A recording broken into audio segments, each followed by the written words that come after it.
You just touched on it, but let's explore it a little bit further. Can you explain a little bit for our listeners, especially younger listeners and viewers who didn't live through the period, how the Reagan-Thatcher period entrenched the phenomenon that you're describing, how it sort of put all of this into overdrive?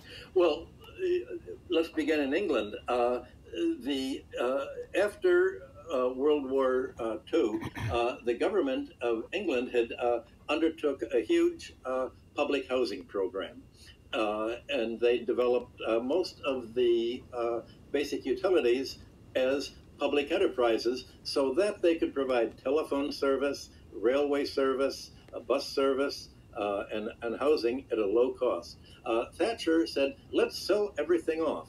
And the first thing she sold off was British Telephone. And she sold off the company at such a low rate that all the customers were allowed to buy a few shares in them. And they could double their money overnight because they underpriced the shares that they sold to British Telephone. Well, of course, the underwriters were given enormous commissions. They usually underwriters, the banks who said, we will promise you'll get X amount for the stock that we sell, they usually get a 3% commission because they have to do research on little companies. But now the biggest companies in England, the commanding heights, were sold off and at huge commissions, and the big underwriters would buy British Telephone. I don't remember the exact numbers, but it was issued at $3 a share. It doubled to $6 a share that day, $12 a share the next day. All of the wealthiest banks got huge fortunes. Thatcher then said, let's privatize all the housing. You can sell your public housing. And all of a sudden, instead of housing being available to people at low rents they could afford, there was a realist. Everybody began to grab for the real estate, which is now so expensive that workers in London can't afford to live in London. They have to live outside London, and that means they have to take a train or a bus in. Well, very soon after Thatcher took over, the wealthiest lady in England became the daughter of a bus driver, because Thatcher privatized the bus lines, and the father of one of the bus drivers was able to borrow money to buy control of a very small bus line company. What he did was he sold the bus line terminal. Was very convenient in the middle of London, so everybody could get it to go wherever they were going.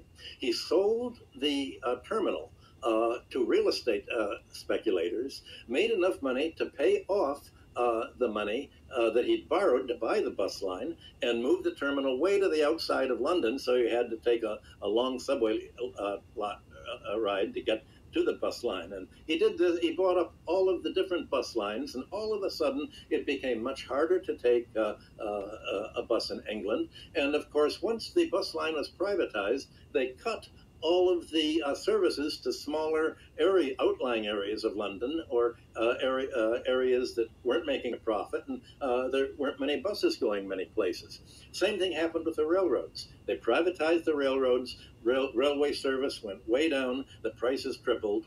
By privatizing public utilities, you added not a huge monopoly rent, but you also added huge interest charges, because you had financiers coming in and saying, let's buy this railroad, let's buy this bus line, let's buy this. The banks would lend money to speculators or takeover artists or raiders to buy these big companies, and they immediately would buy a public utility that was electricity, that was making or water company that was selling water at a low price. They would triple, quadruple, and 10 times. All the prices went so up that England was deindustrialized. Something similar happened in the United States under Reagan. He began to privatize as much as possible. And when he would privatize a company, he would not only privatize them and they would be sold whatever they were earning, it was sort of a multiple of their earnings, a price-earnings ratio. But then Reagan deregulated everything. He had, they were called the Crazies from Utah. Mrs. Gorsuch, the mother of the Supreme Court Justice, wanted to deregulate absolutely everything, give away the public domain, let people, let foresters cut down the forest without charge, let oil companies dig without charge. It was a bonanza for the rentier class. It was a bonanza for the rent extractors, and the cost of living went way up. Same thing with banking. Banking was deregulated, and the first thing you had was a gigantic savings and loan fraud. You can make most money in banking you can make by fraud. My colleague at Kansas City, Bill Black, wrote a book, The Best Way to Rob a Bank is to Own One. And he was one of the prosecutors in the savings and loan crisis. You then, Reagan appointed a corporate lobbyist. Alan Greenspan is head of the Federal Reserve, and he essentially refused to regulate the banks. He said it wouldn't pay a bank to actually be dishonest because then people wouldn't use it.